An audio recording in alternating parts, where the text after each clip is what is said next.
Hello friend, John Dalton here for the Emergence podcast, where we go into love, consciousness and the mystery. And in this episode we're going into letting go of the past, love, I already said that, moving in the world, emotional pain, and there's questions about the one world tyrannical global government and spiritual trust. Let's have a quick look at the memes on the Further Emergence Instagram feed. First one, I didn't write it. It's very good, but I had to read it a couple of times before I got it. It's very simple. It says, you can't change the people around you, but you can change the people around you. As I said, I had to read that a couple of times. I was like, what? You can't change the people? What? And then I think I got it, which is that it's you really can't change anybody. And once you face that, you have to decide whether you want to be around the people that are around you or not. And then if you decide you don't want to be around those people, then you change the group of people that you're around. Then it makes sense. You know, you can't change the people around you, but you can change the people around you. You can change the people who are around you. Not meaning you can change who they are, improve them or anything like that. You can just swap them out for other people. So it sounds a bit callous, isn't it? What about my friends? What about my friends from when I was a kid? And it's true. And it's fine to stay friends, but if you stay friends thinking that you can change them, that's just a recipe for unhappiness. You can't change anybody. You know, what does the changing is the mystery. The mystery changes everybody, you know. Like everybody seems to change as far as I can see. Like change happens, but it's not because of anything you did. I mean, not purposefully, not like, oh, okay, I'll just get them to be a bit more confident. I'll get them to be a bit more assertive. I'll get them to be a bit less angry, a bit more loving. You can't do that kind of change. All you can do is love somebody and just love them, love the essence of who they are behind all their unconsciousness, because we've all got it. We've all got our bit of unconsciousness that we're working our way through. So you can, nobody's special. Some people have more unconsciousness to work through than others. So some people need a bit more compassion than others. But there's a being at the center of everybody that's in there, working away, refining the unconsciousness, turning it into consciousness. And that's the bit you can love, that's the bit when the clouds part and you can see through. You can just love that.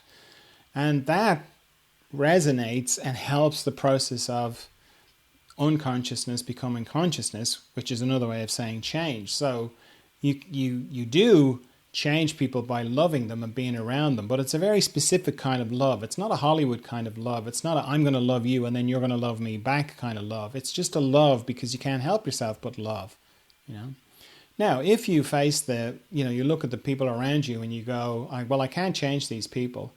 You can change them, meaning you can swap them out. There's nothing to say you can't do that.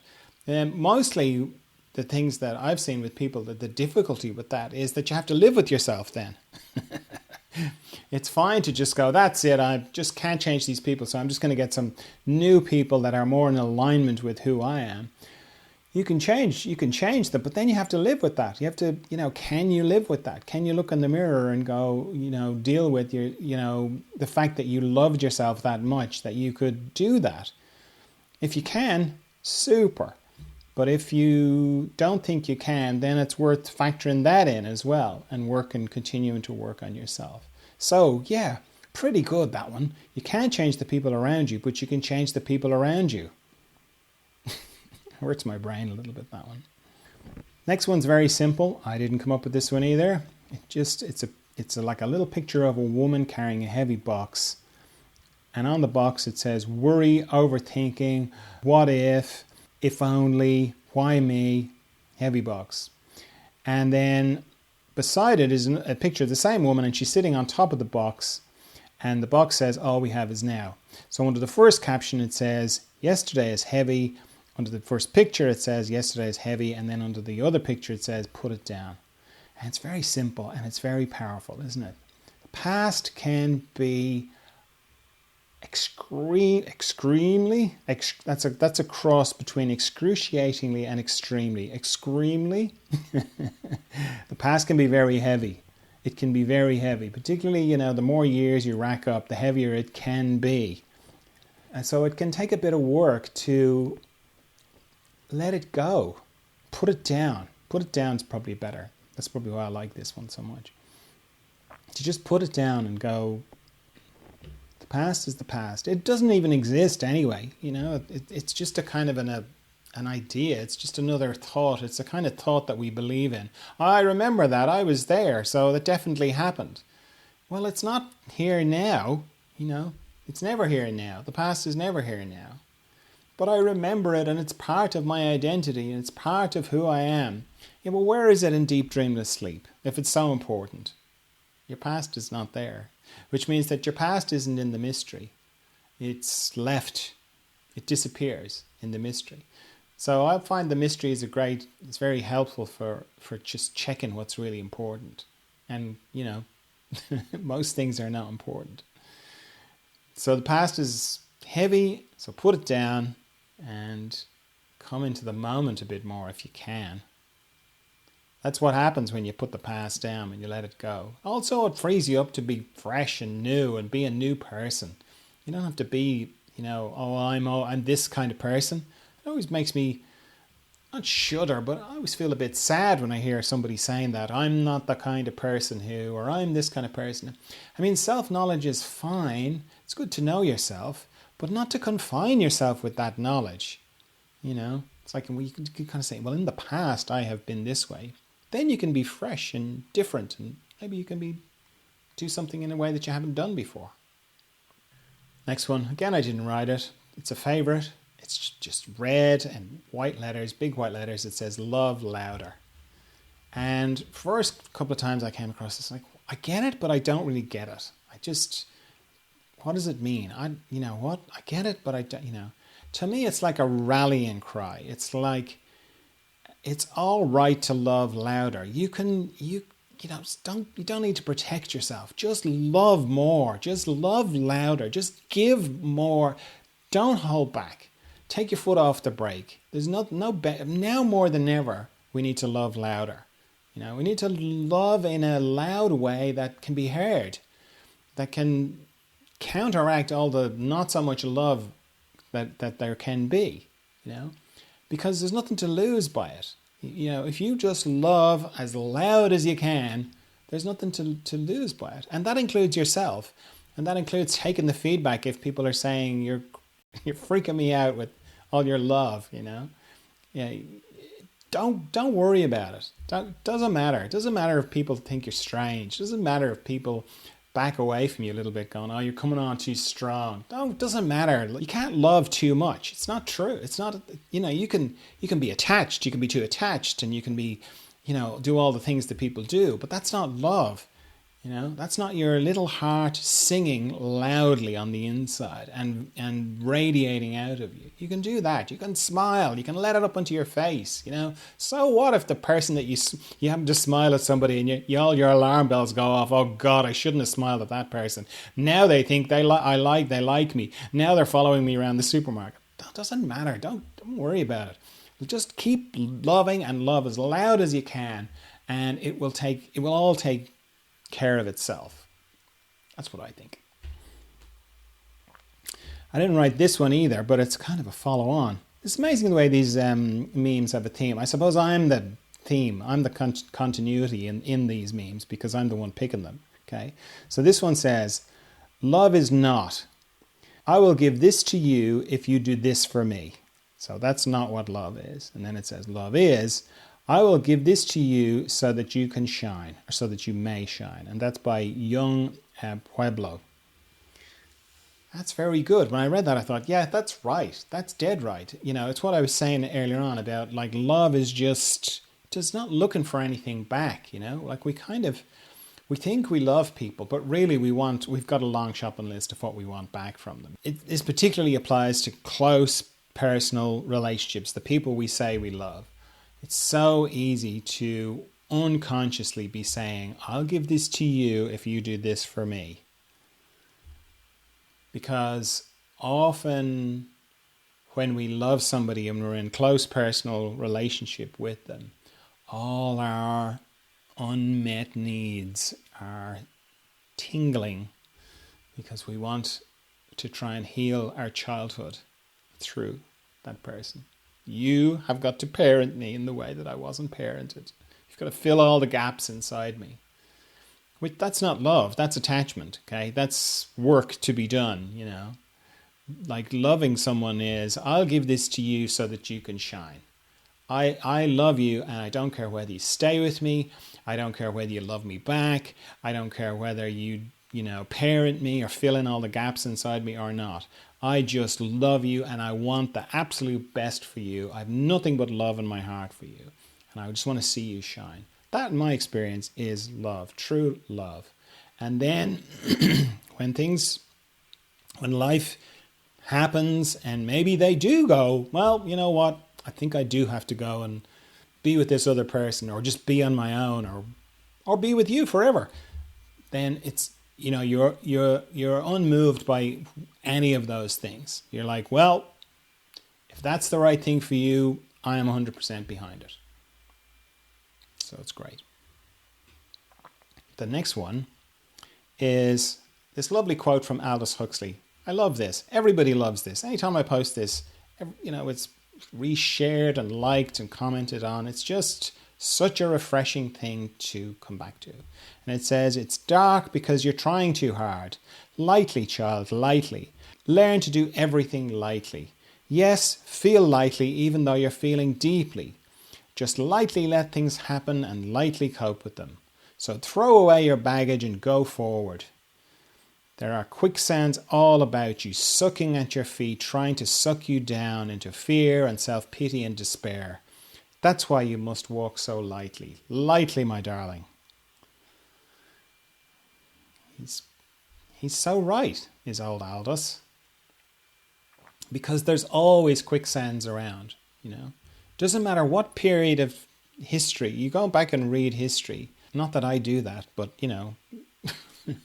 I have a vague acquaintance with history.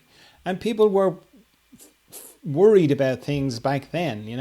I know, like, people have always been worried about things in my life. So there's always been quicksand, meaning, you go back, like 2 years ago, it was the pandemic, 2008, it was the economic crisis, Go back to my kind of teenage years, it was nuclear war, Reagan and Gorbachev and Russia and the Cold War, that was in full swing, Go back to when I was born, the Cuban Missile Crisis was happening, There's always been something to worry about. And that's not to say that you just kind of go, don't worry about it, it'll all be fine. But to put it in its context, because really what you're dealing with is fear. That's what he's talking about. The quicksand is fear. And the fear will pull you down if you let it. So you've got to sort of know that everything's happening, but still be light. To, as he says, go lightly. Just to have this sense of I am walking over quicksand and I have to walk lightly or it will suck me down into it. And we've all got sucked down into the quicksand of fear and despair. It's so easy to do, and it really is like quicksand, and it's like covers you over and above your head, and you think, that's it now, I'm never getting out of here. I'm never going to get beyond this, and I can't see anything but fear and despair. But it's amazing, it just dissolves, something happens, you wake up and the sun is shining, or for no good reason it's just gone. And that's one of the beautiful things about life, it just can do that. But the thing is, you'll help life if you consciously stay out of the fear. Take action on what's in front of you, of course, but don't be afraid. Just don't be afraid. It doesn't help. It doesn't do anything. The next one is one of those funny ones. I'll read it first, okay? It's a sort of like a shop sign outside a shop, and it says, there's so much peace in knowing that you'll not miss out on what's meant for you. And there's something really soothing about that, I find. Something very soothing about that notion that you won't miss out on what's meant for you. because it's so easy to get attached, particularly if you're interested in manifestation. It's so easy to kind of go, but I did my mood board, but I wrote out exactly the one I wanted. I felt the things should be the way I lived in the moment of the completion of what I want, and I was driving my Ferrari down the road or whatever you want. And it still hasn't happened. I'm still driving my Skoda or whatever car you've got. This is very helpful to kind of, because the thing is, it's talking about the mystery of your life, in that what's meant for you. Who knows what's meant for you? It doesn't explain that bit, okay? But we kind of know that there are things that are meant for us. And we always do it in hindsight. We go, oh no, if I hadn't walked into that bar at that time and met that person, I wouldn't have blah, blah, blah, blah, blah. And we kind of, destiny is like a hindsight manufactured thing, and then we kind of project it forward. We kind of look backwards and go, oh, it was my destiny to walk into that bar, or it was my destiny to meet that person. Was it? Well, of course all you can say is it happened, so maybe it was. You could call, if you want to say that things that happen are destiny, then yeah, destiny exists in the past, if you want. But you can't kind of go, oh, well, that means doesn't matter what I do, I'm going to be where I've no choice, I've no input, I've no nothing. I'm just in the current of destiny, and it's all gonna it's gonna just happen the way it happens. Who knows? But I don't think so. And I also, if I think about that, I don't feel great. It's like, well, what do I do? What am I doing here? Am I just like a little robot? Like I just do things and show up, and I've got, there's no point in be engaging in my life at all, or be feeling like it's coming out of me. No. I like the feeling of, being completely engaged in my life. Like it's important. I need to reflect on these things, and that there's a million possible futures, fanning out from this moment.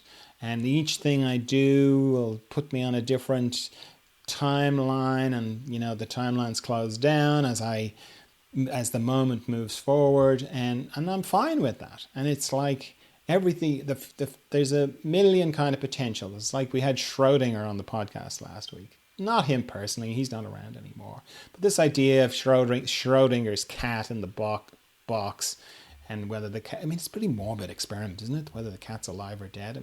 Isn't there a cheerier way of explaining it? Anyway, so the cat is simultaneously alive and dead until you open the box, and then it's one or the other. That's the way the future is. The future is just an endless full of potentialities. And you could say each one of them is your destiny, and none of them are your destiny, because you're continually navigating through it, So this phrase is nice to think about in the past, that whatever happened to you was meant for you, but also in that, you can aim your little ship towards something that you would like to happen, for sure, and it's beautiful to do that. And for some people, they're very good at that manifesting.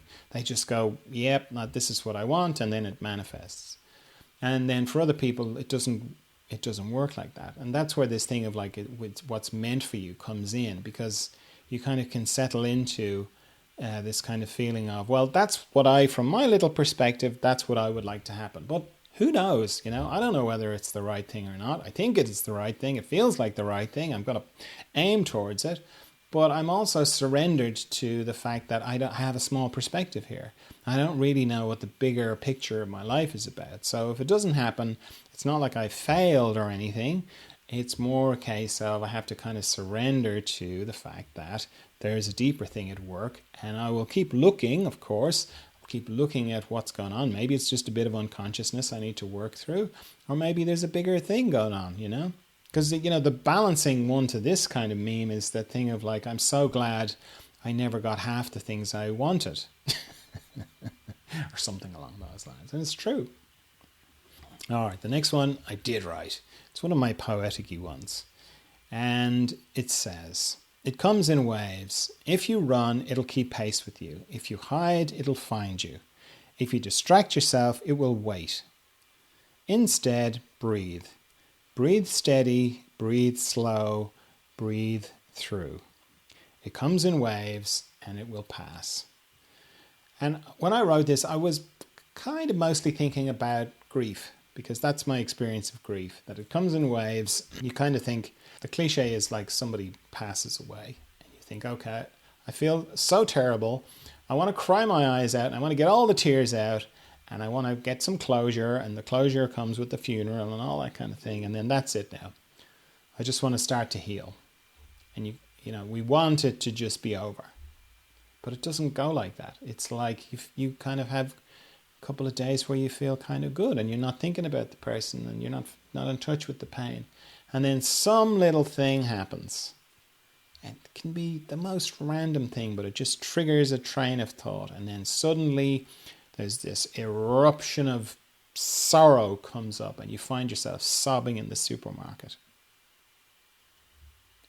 And you're like, I thought I'd finished with this. I thought I'd finished with this. I thought I was finished with the grief. Now, it doesn't have to be grief. It can be anything.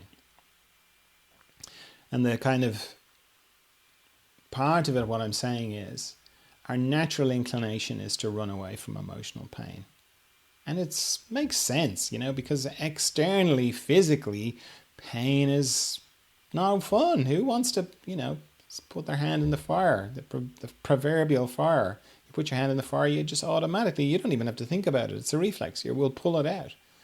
So when I stumble onto an emotional pain and put my hand in the fire, emotional fire, without realizing it, it's very understandable that I want to just pull away from it, and pull away from it into distractions like, let me watch some telly, let me drink some booze, let me have some cocaine, let me have some sex, let me do some shopping, let me eat some food, let me do anything but feel this pain. Very understandable. Fortunately, it doesn't work. It doesn't work at all, because it's what I'm saying. It will follow you. The pain follows you. You can't get away from it. If you hide on it, it just waits. As soon as you come out, it's still there. So all you can do is breathe, knowing it will pass, One of the most helpful things I've come across, particularly when there's a lot of pain and it's overwhelming. There's 2 tricks. Here's my tips for being overwhelmed. Number 1, recognize you're overwhelmed. If you can recognize that you're overwhelmed, you're halfway there. Okay? Because often the difficulty is we are overwhelmed, but we behave as if we are not. We think we are not. So we kind of keep trying to do all the things. We keep trying to fix things inside as if we're not overwhelmed. So kind of registering, you know what? I'm overwhelmed. That's the first thing. Second thing is, think of it like being in the eye of a hurricane. So the overwhelm is going around you, spinning around you like crazy, It's like you're at the center of this hurricane and you can see the house going by and the cow and the car, and it's all in the hurricane. If you know you're overwhelmed and you go, okay, I'm going to sit in the knowledge that this will pass. So it's like you have to be a bit like a little Buddha and sit in the middle of the eye of this hurricane and be unmoved. Don't move at all. Just wait for it to pass. Because as soon as you think about, I could just do this one little thing, it's like reaching out with your fingertip and touching the hurricane, and then suddenly you're pulled into it again, and you're in the spinning around in the hurricane. Whereas if you can just sit down in the middle of it and go, I know I'm overwhelmed, this will pass. I just need to be as still as I can and wait for it to pass and not let anything pull me into it. That works very well. It's not easy to do. The hardest part of that is recognizing that you're overwhelmed. But if you recognize you're overwhelmed and you can sit down in the middle of it and just wait for it to pass, it does pass. Because it comes in waves, as I said. It'll pass. Farm news. Do I have any farm news for you? Sun. Mostly it's been sun. A lot of mist. A lot of mistiness. That's more like the weather forecast. There hasn't been anything happening in the farm. I registered the other day that those 2 farmers who had the big flock of sheep here, they left the ram here. I like looking at the ram. He's so different looking to the other sheep, and he's got a lot of swagger for a sheep. he's got a he swaggers until my dogs bark at him, and then he runs like every other sheep. But compared to the other sheep, he's very, he's a bit bigger as well. And I didn't really register what was going on, but why he left his ram here.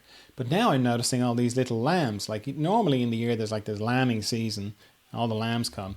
But yeah, it's like I'm seeing these new little toy lambs popping around all the time. So it's like he's single-handedly increasing the size of the remaining flock. So that's cute. That's cute to watch. Have you signed up for my weekly friendly notes? It's all pretty streamlined now. You just go to furtheremergence.com and this thing appears at the bottom and that takes you through to things to sign up. And yeah, I send these friendly notes every Sunday, and it's lovely to send them, and it's lovely to hear back from you as well. So yeah, if you want to write to me, john@furtheremergence.com, and whether you want to just tell me how wonderful your life is, if you want to ask a question or get a bit of perspective on something, meaning my perspective on something, yeah, I love to hear from you. Life hacks. This is a strange one. This is my life hack section. Strange one. It's one I remembered from a Carlos Castaneda book, which I would have read 30 plus years ago.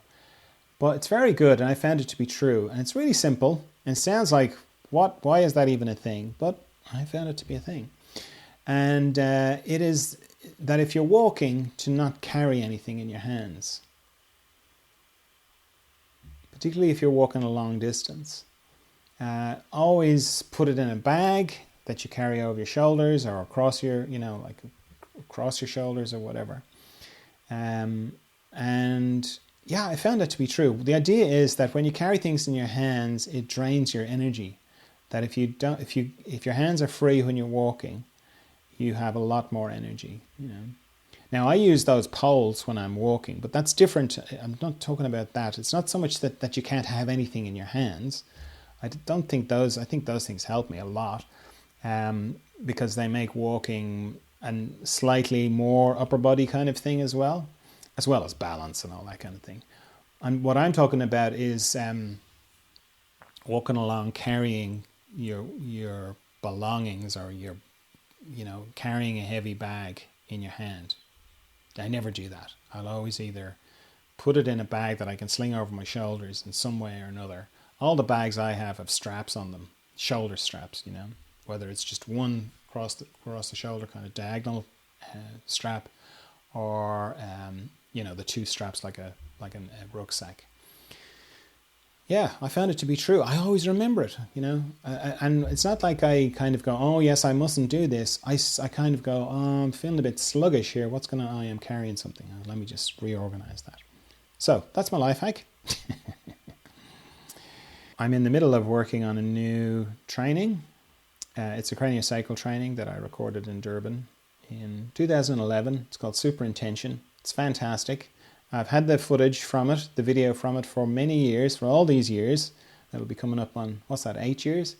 And I just haven't got around to putting it together. But now that I'm kind of packaging all the different trainings that I offer, I thought, yeah, I should get that out and do it. And yeah, I haven't seen that stuff in 8 years, and it's really good. It's really good to see myself in operation. So I'm going to record a little bit to go on the front, little kind of things to point out as well. It's very experiential. If you've seen the craniosacral therapy masterclass I did, it's similar, but it's a lot more experiential, meaning you kind of look at it and then you'll have to go away and try these things out for yourself. But yeah, it's very good. It's called Super Intention. Intention meaning, intention is something that craniosacral therapists use. And this is like exploding or expanding the possibility of what you can do with your intention. If you're a craniosacral therapist, that'll mean more to you. Now, in response to the question I post on Instagram, what's the biggest challenge you're facing in your spiritual life at the moment? Somebody wrote in and said, I'm trying to have faith that we're not about to become a one global government tyrannical society.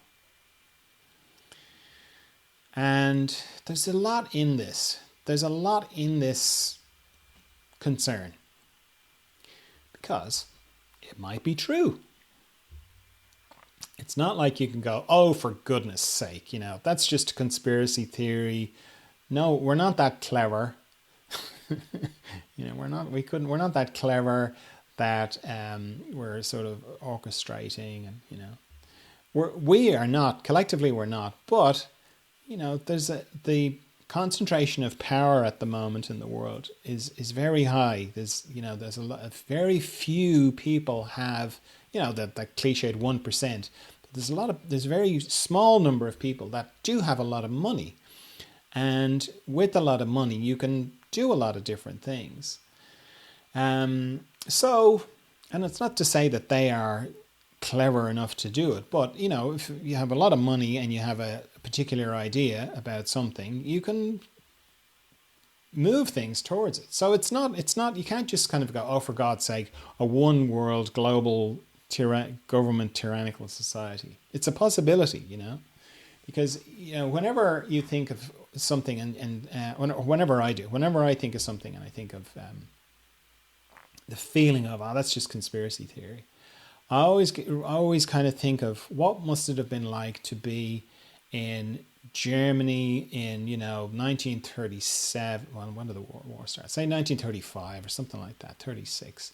And you're in a bar or you're in a coffee shop and you're going, I don't know, I think there's something going on. I have this feeling there's an agenda at work here, and I think there's some really dark stuff going on. And everyone's going, what are you talking about? I can remember when things were terrible. It's great now, the economy's going great. We're finally, we can hold our heads up again after the First World War. What are you talking about? I always think it's good to just balance my initial reaction to something of like, that's just a conspiracy theory, with anything's possible, terrible things are possible. So that's one little part of it. The other thing though is that our minds are designed to protect us. They're designed to look for threats on the horizon. And we have constructed these ways of getting information that just make it look like there's nothing but threats on the horizon. And as I said, it's always looked like that, Whatever media channels were available, you go back through the years. Okay, we've got the internet. Before that, we had TV. Before that, we had radio. Before that, we had newspapers, and we still all have those things. But then we had just the village and what people would say about what was happening. So we're always, if you kind of start from the thing of, well, my mind is predisposed to look for threats on the horizon, and to start to make plans to, for safety. If you start off with that, if you start off from that perspective, then you can kind of go, okay, so let me hold that idea for a second. Then kind of go, what's happening in the moment? What is happening now? Oh, well, right now, things are pretty good. I can kind of say that with a reasonable amount of confidence, that if you're listening to me, that things are probably going okay for you. You've got enough money to have a phone or some sort of device to be listening to me. Things are probably going okay for you. Okay, you probably don't have as much money as you would like.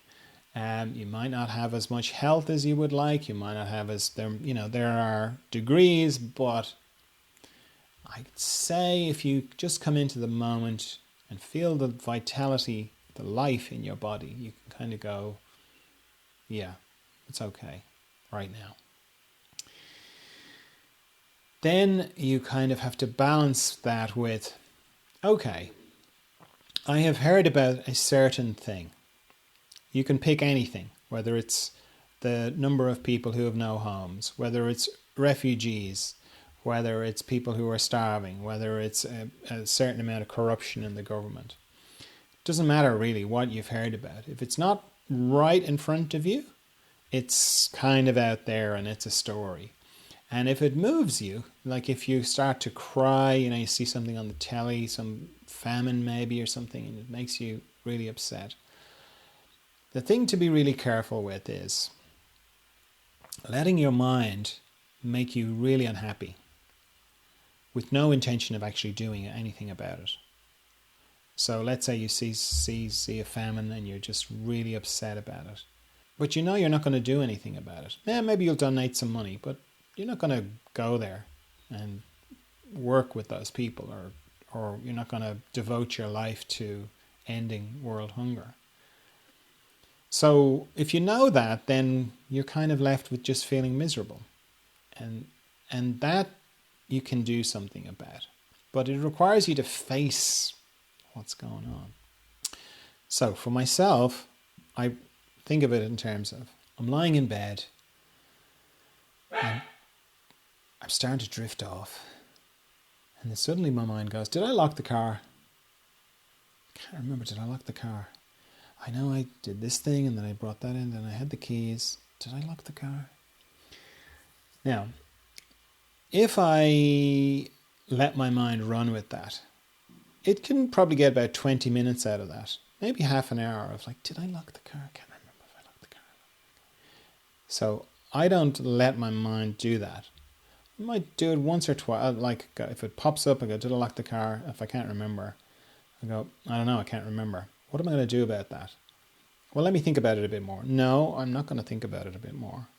I'm either going to go sleep or I'm going to get up, go downstairs and check.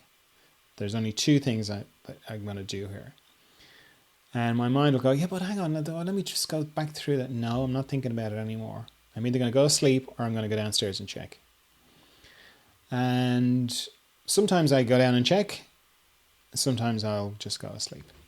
But what I'm doing there is I'm stopping myself from thinking about it. I'm stopping that momentum. And that's a very simple case, but I apply the exact same kind of thing to when my mind wants me to feel bad about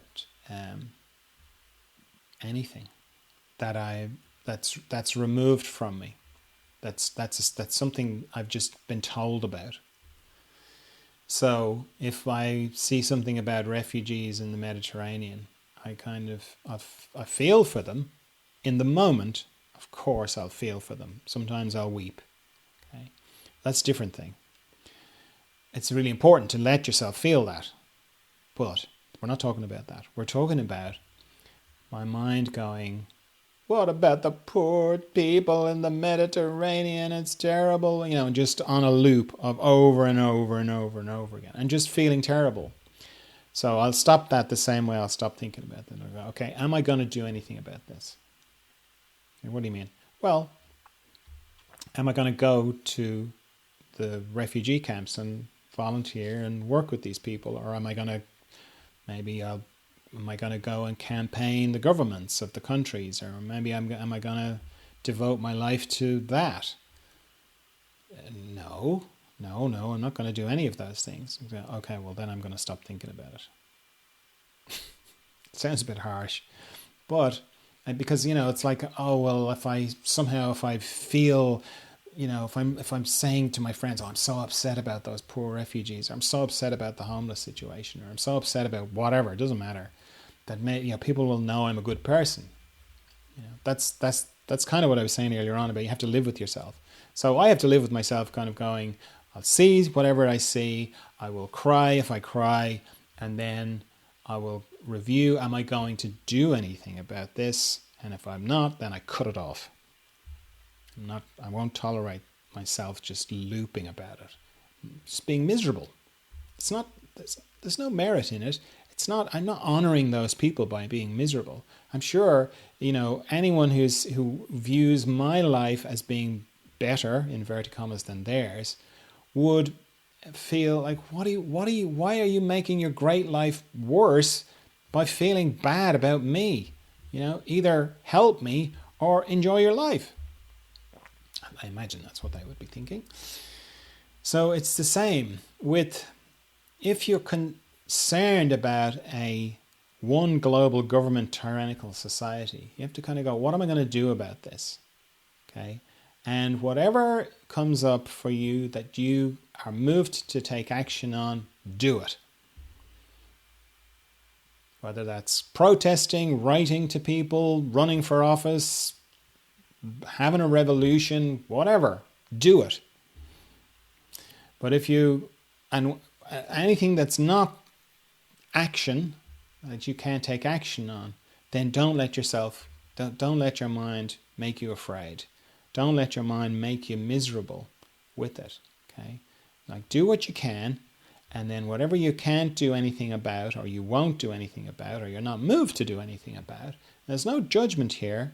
This is just really about freeing up your energy on the inside to be light and mobile so that you're open to the next thing that comes along. Okay? Because one of the things that fear does is it paralyzes you and shuts you down. You become immobilized with fear. So you don't let that happen by preening yourself of any unnecessary energy drain. And being afraid about possible futures is one of them. Okay? You can kind of look at the information. You can keep reviewing the different information that comes in, seeing if you are moved to do something now or not. But don't let the fear eat you up and become immobilized, because, as I said, there's always something to be afraid of. Okay, and that's not to say that terrible things could be in the works. They could be. They always could be. So you can't just kind of go, it'll be fine, it'll all work out. It might not. It might not work out. It might be terrible, Again, if you were, think back to being in Germany in 1935, if you're going, it's all going to be fine, well, it wasn't fine. It wasn't fine in lots of ways, So you don't know that. But all you can do is deal with what's in front of you and then check in with yourself. What am I moved to do here? And if you get it, I'm not moved to do anything. So, okay, well, I'm going to stop worrying about this. Okay, because worrying is not helpful. It doesn't help me, it doesn't help the situation. I'm going to keep open, I'm going to keep flexible, and I'm going to keep looking at the situation, but I'm not going to become fearful. That's my suggestion. Okay, in response to the question I posed on Instagram, what's the biggest challenge you're facing in your spiritual life at the moment? Another person wrote in and they said, spiritual trust. Treating my innate spirituality with suspicion is something that sometimes gets in the way, particularly when I'm grappling with things that are challenging my perception of myself or the world around me. In essence, trusting what I believe on a bodily level instead of on an intellectual level. Having trust in my spirituality and how it manifests, and recognizing it readily, is something I think I've been feeling thrown off by.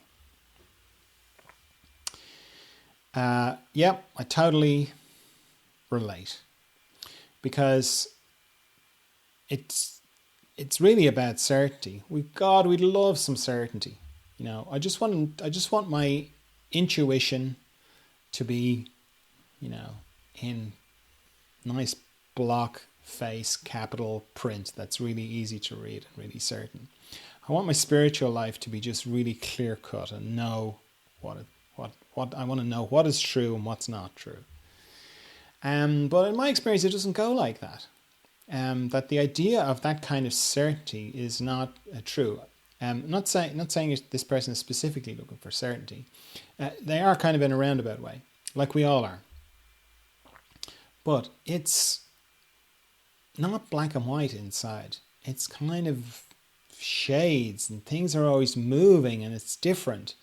And you're never really sure if what you feel like is the right thing to do, or as a bodily kind of sensation. Sometimes it can be very strong, and sometimes it can be very true, but often it's not. Often it's vague, and like you've got a shadow of, was that really true? And if it is really true, it's got to filter up through all your unconsciousness. It's got to pass through all the psychic world and all that unconsciousness, and you get things whispering to you, maybe it's this, maybe it's that.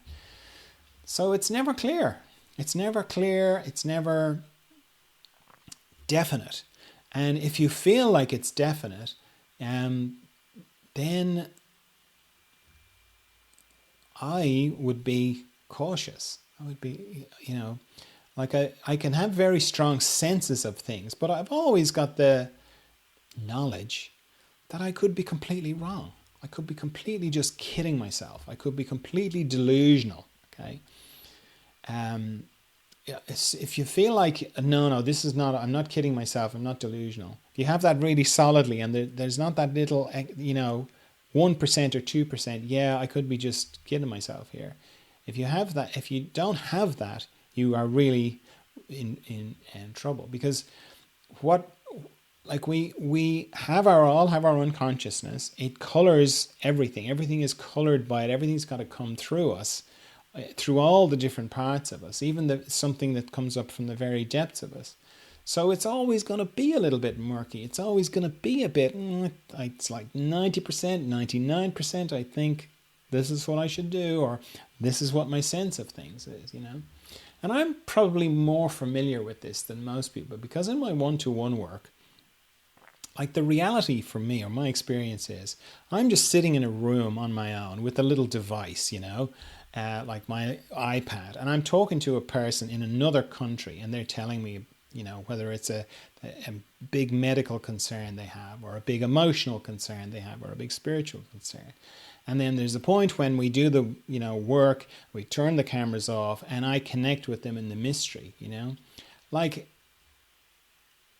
the space there for me to just be making stuff up is vast. It's huge, So like I have to connect with the person, and I have to be open to what comes, and often like what comes is very complex and intricate and elaborate, and I often think, God, you couldn't make this stuff up. We said that to a person during the week, when I was explaining back what my sense of what was going on for them. But I never feel certain about it. I never kind of go, well, I'm definitely sure this is what's happening. I'm always got a little part of it going, well, I could be completely wrong on this, because I know everything has got to come through my system. My unconsciousness, my biases, my stuff. So I could be interpreting it wrong, And I think it's the same with any kind of spiritual thing. I think like trusting, the idea of trust, that's where I think this is about certainty. It's like that you can feel like, I want to be certain. And it's never good.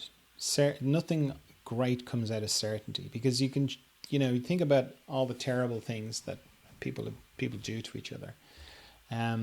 In the moment of doing them, they're certain they're doing the right thing. So certainty seems like it's not a great idea to me, and not something to strive for. It's the feeling of it, the idea of it is so comforting. Oh, certainty, if I just something solid, But that's not the spiritual life in my experience. The spiritual life is no certainty, because it's a continually evolving, changing thing. And certainty tries to box that in and put structures around it, and it just won't have it. It just explodes out of any structure that you put on it. So for me, it's a process of surrendering to the fact that I'm never going to have that kind of certainty that my mind would love, of like, oh no, this is a definite spiritual thing here, and that's not. It doesn't work like that. Not in my experience, anyway. Okay, I hope that helps. That's all I have for you. I trust you're well. I trust you're of good cheer. I'll talk to you again soon. Bye.